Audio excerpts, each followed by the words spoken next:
बहुत लंबा चल गया ये तो। ठीक है, जहांगीर मुगल साम्राज्य का कैवा शासक था? चौथा शासक था जहांगीर। ठीक है, उसका वास्तविक नाम याद रखना निरुद्दीन मोहम्मद सलीम था। क्या नाम था? निरुद्दीन मोहम्मद सलीम। याद रखना, प्रश्न बनता है आपके एग्जाम में कि जहांगीर का वास्तविक नाम क्या था? निरुद्दीन मोहम्मद सलीम। यह महान मुगल सम्राट अकबर के पुत्र था और इसके अकबर की मृत्यु के बाद 1605 ईस्वी में वो सिंहासन पर बैठा और जहांगीर अथवा अर्थात विश्व विजेता, जहांगीर का मतलब होता है विश्व विजेता, की उपाधि धारण की इसने। याद रखना, कभी कभी प्रश्न करेगा कि मुगल वंश के किस शासक को विश्व विजेता की उपाधि धारण की थी, तो किसने की थी? जहांगीर ने विश्व विजेता की उपाधि धारण की थी। ये बात दिमाग में तुम बैठा के रखना। पूरा नाम निरुद्दीन मोहम्मद सलीम। उपाधि किस चीज का? जहांगीर का। जहांगीर का अर्थ होता क्या होता है? विश्व विजेता। ये याद रखना। शासनकाल इसका कब से कब तक? 1605 से 1627 तक। पिता का नाम अकबर, माता का नाम मरियम उज जमानी यानी कि जोधाबाई। क्या नाम था? जोधाबाई। जोधाबाई के पुत्र थे कौन? जहांगीर। पत्नी नूरजहां और उत्तराधिकारी शाहजहां। ठीक है, उत्तराधिकारी कौन था? शाहजहां। ठीक है, आगे देखो। अगर बात करते हैं जहांगीर की मृत्यु, नहीं पहले यहाँ पर देख लेते हैं जहांगीर की उपलब्धियां, उसके बाद उसमें चले। जहांगीर की प्रमुख उपलब्धियां, न्याय की जंजीर। जहांगीर ने आगरा किले में न्याय की जंजीर लगवाई थी। याद रखना, प्रश्न बनता है आपके एग्जाम में कि आगरा के किले में न्याय की जंजीर किसने लगवाई थी? तो जहांगीर ने लगवाई थी। और ये भी प्रश्न बनता है कि कहां पर जहांगीर ने न्याय की जंजीर लगवाई थी? तो आगरा के किले में।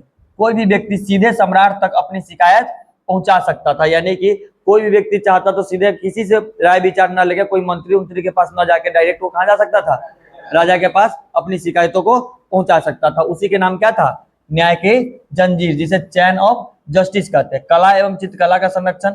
जहांगीर को चित्रकला और प्रकृति में विशेष प्रेम था। इसको चित्रकला और प्रकृति के चीजों में बहुत ज्यादा प्रेम था, इसीलिए उसने उसके शासनकाल में मुगल चित्रकला अपने चरम पर पहुंचा था। याद रखना, जहांगीर के शासनकाल में उसके पूरा का पूरा जो मुगल काल का जो चित्रकला था और प्राकृतिक की चीजें थी वो बहुत ही ऊपर था, यानी कि चरम सीमा पे था। उसके बाद उसने अनेकों कलाकारों को क्या दिया?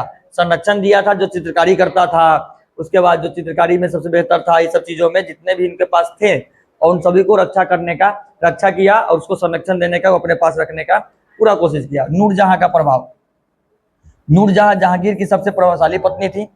शासन के कई महत्वपूर्ण निर्णय उनके प्रभाव में दिखाई देता है। नूरजहां किसका? जहांगीर का सबसे क्या उसको बोलते हैं? प्रभावशाली पत्नी थी, यानी कि राय विचार ये सब सलाहकार के रूप में, बात करे के रूप में।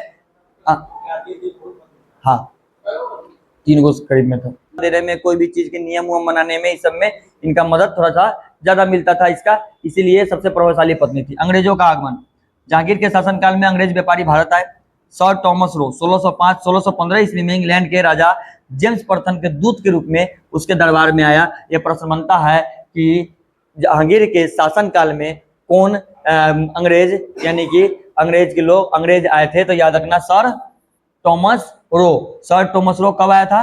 1615 में अंग्रेज। लेकिन ये किसका दूत था? जेम्स प्रथम का। जेम्स प्रथम ने इसको भेजा था किससे मिलने के लिए? जहांगीर से मिलने के लिए। कब? 1615 में। कब? 1615 में। और बात करेंगे जहांगीर की पुस्तक की, किसकी?